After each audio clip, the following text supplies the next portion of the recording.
Mom and Dad, are you ready? Today's word is stupendous. You need some encouragement. Stupendous marriage encouragement. You need some inspiration. Is that really a question or is that a statement? Are you asking me to do something or are you just telling me to? Are you just forming it in the phrase of a question? I do that way too much. You're listening to The Stupendous Marriage Show. With our friends Stu and Lisa Gray. Elmer loves that word. Stupendous. The Stupendous Marriage Show. Hey there, it's Stupendous Marriage Show. I'm Stu Gray. Hey, I'm Lisa Gray. How you doing? How's your life? How's things going in your world? Well, I just tried to read an email when we were recording, and I quickly figured out that there's a reason you read our emails, honey. Yes, this is take 2 of the Stupendous Marriage Show, episode 161.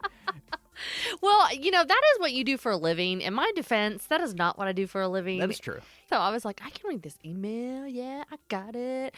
Yeah, not so much. I am a hyphenated worker. Books and the voiceover and the marriage ministry and dad. And it's kind of like multiple things that I do. Yes. Do you remember years ago when you tried to do a business card?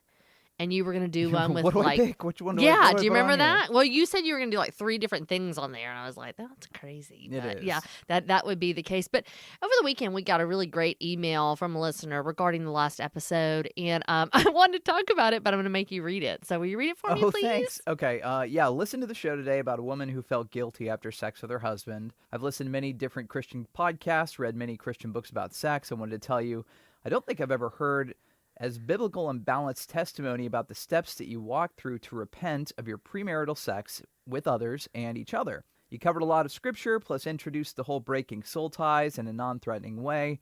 You were very vulnerable about your own journey in this area. Wanted to let you know how much I appreciated that and admired your approach. Well, we appreciate that. Thank you so much for that email. That's super humbling. I loved seeing that email. In fact, I think I saw it before you, and I was like, hey, did you see the email? Did you see the email? Because that was something, you are so gifted, babe, at understanding scripture and really being able to apply it. And last week, we don't ever talk about what we're going to talk about on the show. And so last week, when you were so excited about that email, because you obviously have walked through that stuff and also just really thought it through, and it was just so cool to hear that it really was impactful for somebody and really connected with them and meant a lot to them that they would, took the time to email. And so I really just was wanting to recognize you and you walking in your gifts and how the Lord has gifted you in that. And in fact, I know after the show last week, you put together a resource. I think we're going to send that out this Saturday, right? And with the Saturday emails? Yeah, actually, I was inspired to put a little one sheet together if that would be helpful for you as a listener of the show and something that you've been working together as a couple. A lot of people do feel guilty about sex in lots of different levels. And a lot of times that comes out as feeling guilty about sex with your spouse. So this process that we've worked through, I've thought about and heard taught in other different contexts, we'd just like to pass it on to you. And the best way to do that is actually to subscribe to our email list. And I'm going to include it with our Saturday Reads email that I do send out every Saturday morning. I love that because I know we have a lot of listeners who may not even know that that exists, that you send out an email. On top of doing the show every week, you send out an email on Saturday mornings just to really give people some information, inspiration to read over and chew on over the weekend. And so if you are not signed up for that email yet, you can go to stupendousmarriage.com/subscribe, and you can actually subscribe to that weekly email that can just give you a little something extra. And a lot of it is just resources. A lot of it is just something that you may have been thinking about, but then also just links to some interesting articles that you've read. And so this week, this Saturday, when we send that out, we will attach that resource for you guys. So if you are working through that, then go sign up. Again, stupendousmarriage.com/subscribe.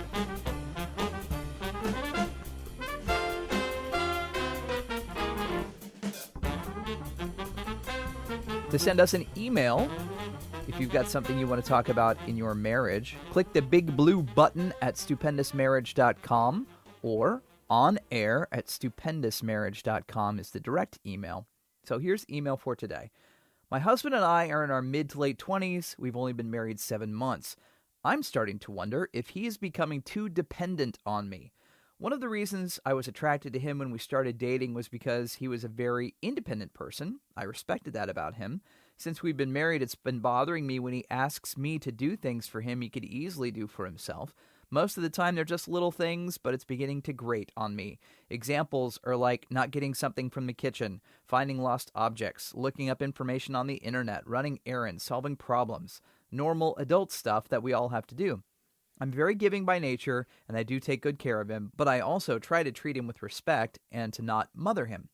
I want him to be an independent adult, not a husband who is dependent on his wife to function as an adult. Is this a normal newlywed problem?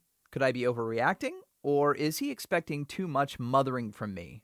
I remember 7 months, babe. Do you remember being married? Maybe not exactly 7 months. I'm looking back into my mental Rolodex. No, I don't remember 7 months. That was 14 years and 3 months ago, darling. It was wonderful. It was amazing. It was the best year of my Actually, life. I even said that wrong. It was 5 months ago. Yeah, it was 14 years and 5 months ago. Marriage is by far one of the most interesting relationships I think you can be in. And the first year is the most exciting, aggravating, happy, sad, because, you're really getting used to each other in a completely new role. I don't know how she didn't reference how long they had dated prior to that, but it's okay. It's okay that he's getting on your nerves a little bit. The things that you probably thought, even though she didn't even mention, that were endearing, start to rub you the wrong way at times. And that's very, very normal. This season of getting to know each other and to learn more about each other, especially the first year or two of marriage, is so common. And I don't think that there's a huge issue she needs to worry about. Just take a breath. Just realize that it's okay that you're not being crazy motherly. He's not being crazy independent. Yes, you probably need to establish some boundaries, like make sure and put the toilet lid down on the toilet. Those things, but those can get so aggravating in any relationship, but especially when you are supposed to be, especially our society says it's supposed to be so wonderful and magical and you're happily ever after. Well, it's not that when you are now around each other all the time and aggravating each other at times. Absolutely. When you become attracted to someone and you start having these chemical reactions in your brain and your body, literally the juices start flowing. And that's why it's called Love Potion Number 9, that old song. It really is this concoction of things that are going on in your brain. And that only lasts a season of time. It lasts long enough for you to fall in love, have all the great feelings, to think they're wonderful, ignore all their bad stuff, and go, hey, you want to spend the rest of your life together? And by the time you're into your marriage, or at least that's kind of how it works, the length of time is different for people. And obviously with longer dating, that probably wears off earlier in the relationship than marriage actually. People are taking longer to get married in our culture. Right. But those feelings of ooey gooey love do wear off, and then you start to realize the things that your spouse haven't done or don't do well, those things that were endearing in the start and they're aggravating now. And that's okay. It's working through that and figuring out that they are who you married and you're not going to be able to change them. But on the other side of that, household management is a thing, and you got to figure out who's going to do what and how that works. And I'm not great at it. I mean, those are conversations that we have all the time. Oh, dishes need to be done. Oh, yeah. You're right. Again, it doesn't just happen once and then they automatically take care of themselves every time after that. Oh, yeah. So trash, that needs to go out. And that, thankfully I have a 13-year-old who can help us with all of that. But it's not been my priority. And the crazy thing is, in your marriage, you will realize that some things get on your nerves right away, and some things take a little while longer for your spouse. Or maybe it's opposite that. They get really upset right away about certain things, but it takes you longer to come around and get upset about those things. And it's navigating that dance and being okay with being different, but giving them grace when they're upset by something or you're upset by something, and then working through it and figuring out how to navigate those waters together. You are 7 months in to be married, and it is a great opportunity to go, hey, this might be our first kind of bump in the road, our first, how do we adjust to this? How do we navigate through this and figure out how to be better roommates together? Because you are that now. You know, your roommates, your friends, obviously your husband and wife. There's so many different roles that maybe you haven't been before. Lovers. Lovers, yes. Hopefully that's going well. But, you know, the thing is years ago, I noticed something about you, Stu. You are... How attractive and wonderfully loving I am? Yes. Okay, thank you. Yes, that was not what I was referring to. Oh, okay. Your dad has very much a servant heart. Like, he just serves people. Your mom sits there. Anybody can ask him to go do something, and he will actually step up and volunteer to do things like very quickly, not wait to be asked. And you get that a lot. I can ask you to go to the store 4 times in a day, which I do some days, and you will go. It doesn't take a lot of your energy to do it. Like, it's just you naturally walk in that. You naturally walk in that serving people and wanting to help people, and especially help our family and help us navigate through whatever we need to get through that day. And that is one of my love languages. And so it works really well for us. You know, the 5 love languages, one of them is service. And Oh, I thought it was telling me what to do. I thought you were saying that was like your love language. Sorry. Oh, honey, that's so bad. That is so bad. Not telling, asking. Oh, sorry. In a way that's telling. But Is that really a question or is that a statement? Are you asking me to do something or are you just telling me to? Are you just forming it in the phrase of a question? I do that way too much.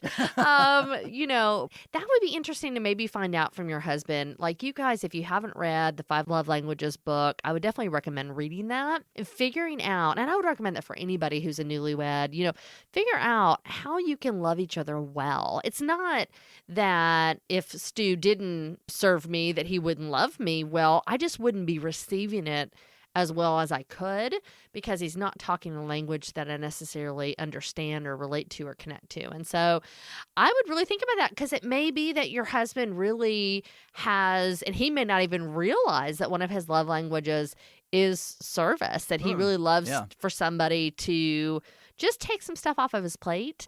And if you knew that about him and you knew that was one of his love languages, I think maybe then you would approach it with a different attitude and be more like, hey, I'm not mothering him, but I'm actually loving him where he is and helping him in a way that he needs to be helped in this moment. All right, so as a review, the 5 love languages are quality time, gifts, acts of service, physical touch, words of affirmation.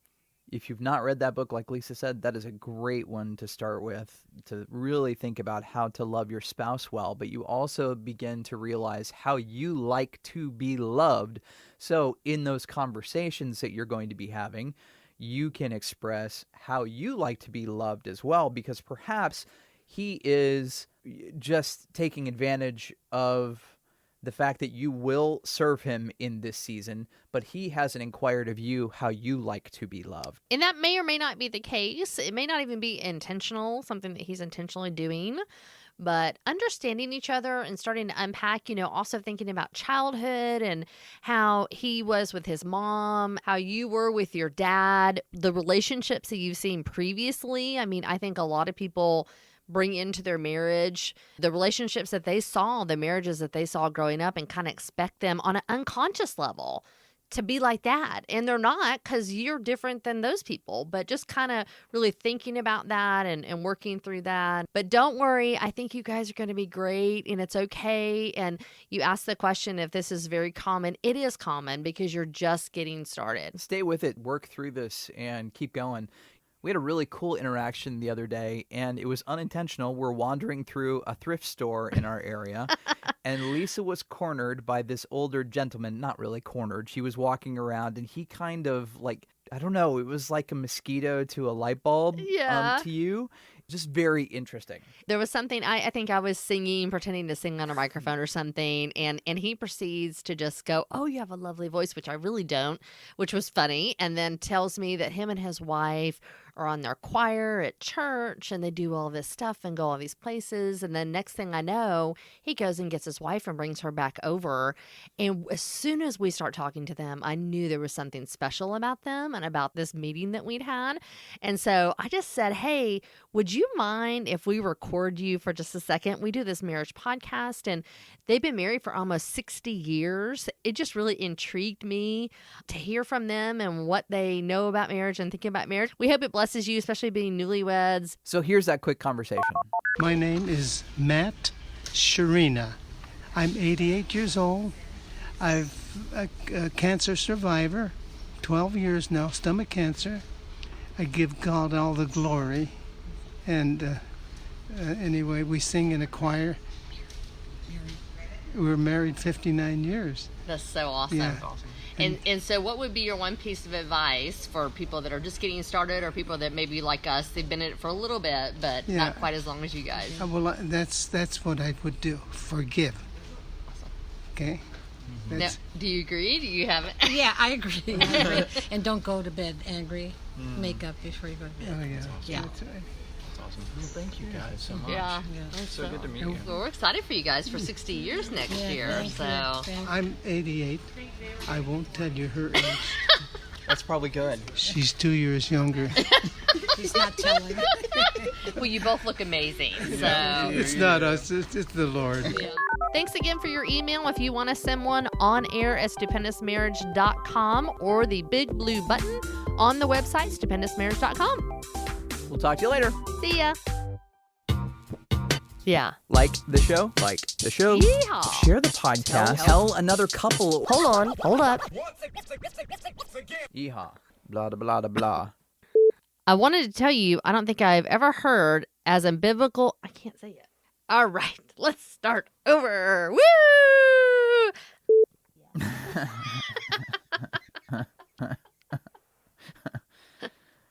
You can go to spend. Could I be overreacting? Or is he expecting too much? Bleh. That was one of his love languages. How he was with his mom. How you were. Okay, let's start over. Yeah. Like the show? Like the show. Share the podcast. Tell your married friends.